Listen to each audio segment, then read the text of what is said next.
kids, welcome back to my class. Hope you all enjoyed and learned the first chapter. तो हम अब आज के इस सेशन में सीखेंगे वैसे कुछ और sentences जिन्हें हम या हमारे टीचर्स डेली यूज करते हैं. Before starting the session, I would like to call Cyrus. Hi Cyrus. Hello ma'am और माय फ्रेंड्स. आई होप मेरी तरह आप सबने भी सारे सेंटेंसेस याद कर लिए होंगे. तो मैम हम लोग आज इस सेशन में क्या सीखने वाले हैं?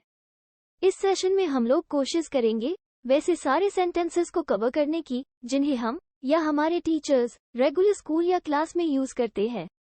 ओह ग्रेट मैम, इसका मतलब ये सेशन हमारे लिए बहुत इम्पोर्टेंट होने वाला है. या of course, so let's start now. Ma'am, may I sit in the classroom to see your class? Yes of course.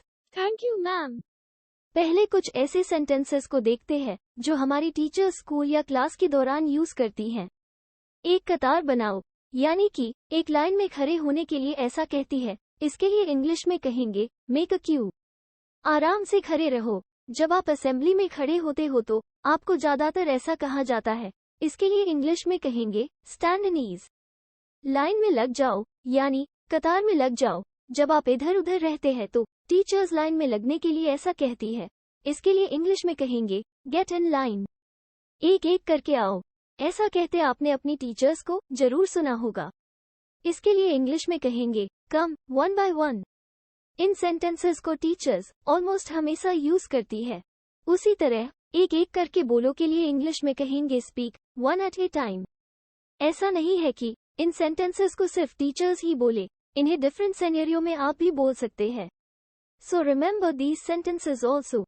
बेहतर होगा कि आप इन सेंटेंसेस को अपनी नोटबुक में लिखो. इससे आपकी वोकैब्युलरी तो अच्छी होगी ही, साथ ही लिखने की भी प्रैक्टिस होगी.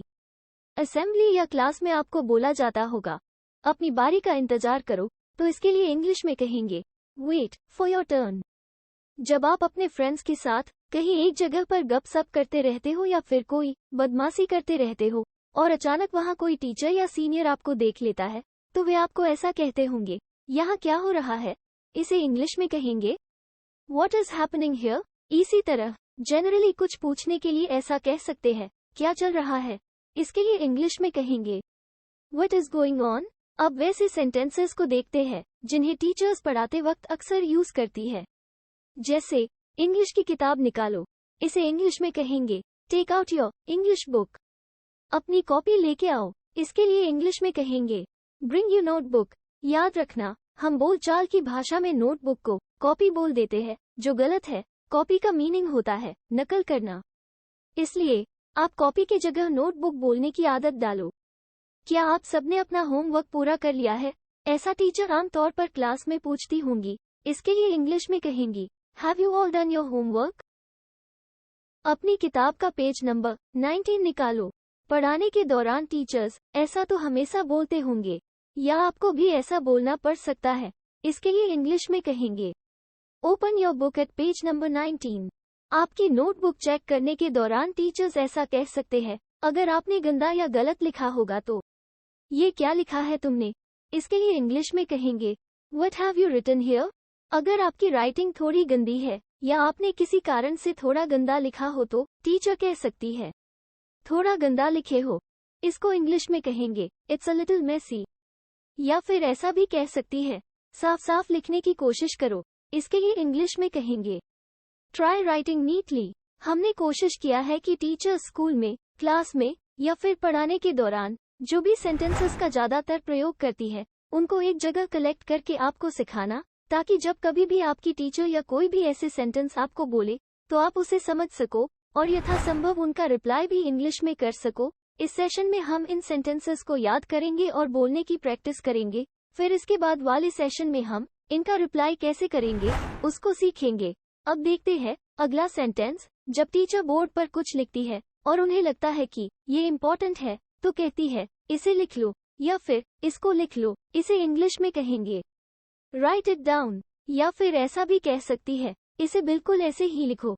इसके लिए इंग्लिश में कहेंगे कॉपी इट डाउन, यानी इसे बिल्कुल ऐसे ही लिखो कॉपी इट डाउन.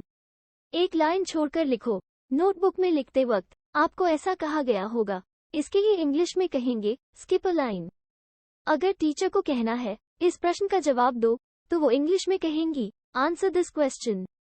एक कविता सुनाओ। बहुत से टीचर्स इस सेंटेंस को इंग्लिश में गलत बोलते हैं, इसको इंग्लिश में कहेंगे रिसाइट अ पोयम, यानी एक कविता सुनाओ।